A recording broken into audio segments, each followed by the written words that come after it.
الحمد لله رب العالمين والعاقبة للمتقين والصلاة والسلام على سيد الأنبياء والمرسلين. عن أنس بن مالك رضي الله عنه قال قال النبي صلى الله عليه وسلم سووا صفوفكم فإن تسوية الصف من تمام الصلاة. حضرت انس بن مالک رضی اللہ تعالی عنہ بیان کرتے ہیں کہ نبی کریم صلی اللہ علیہ وسلم نے ارشاد فرمایا کہ تم اپنی صفوں کو سیدھا کر لو، کیونکہ صفوں کو سیدھا کرنا یہ نماز کے مکمل کرنے میں سے ہے۔ یہ روایت صحیح مسلم میں ہے، اس کا نمبر ہے 433، اور صحیح البخاری میں بھی یہی روایت موجود ہے، لیکن اس کے الفاظ میں من تمام الصلاۃ کی جگہ پر اقامت الصلاۃ کے الفاظ ہیں۔ صفوں کو سیدھا کرنا، جب انسان باجماعت نماز ادا کرتا ہے، مل کر جماعت کے ساتھ جب لوگ نماز پڑھتے ہیں، تو اللہ رب العالمین کے سامنے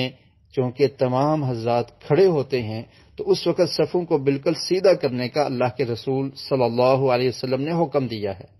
اور جب ایک نمازی دوسرے نمازی کے پاؤں کے ساتھ پاؤں ملائے گا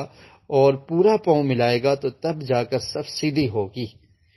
اور یہ نماز کے اکمال میں سے ہے۔ اللہ کے رسول صلی اللہ علیہ وسلم نے صفوں کو سیدھا کرنے کا حکم بھی دیا،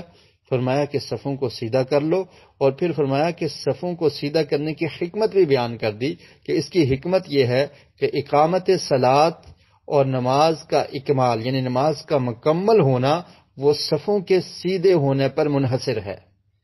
تو صفوں میں ٹیڑھ پن نہیں ہونا چاہیے۔ جب لوگ باجماعت نماز پڑھتے ہیں، کوئی آگے کھڑا ہو کوئی پیچھے کھڑا ہو، صف ٹیڑھی ہو، تو یہ درست نہیں ہے، بلکہ صف کو بالکل سیدھا کرنا ہے اور بالکل سیدھے ہی کھڑے ہونا ہے، اور اس کا حکم ہمیں پیارے رسول صلی اللہ علیہ وسلم نے دیا ہے، اور اسی میں نماز کا حسن ہے، نماز کا کمال ہے، نماز کی اقامت ہے، اور مسلمانوں کی وحدت کا منظر ہے کہ ایک ہی صف میں کھڑے ہوگے، محمود و ایاز، نہ کوئی بندہ رہا نہ کوئی بندہ نواز۔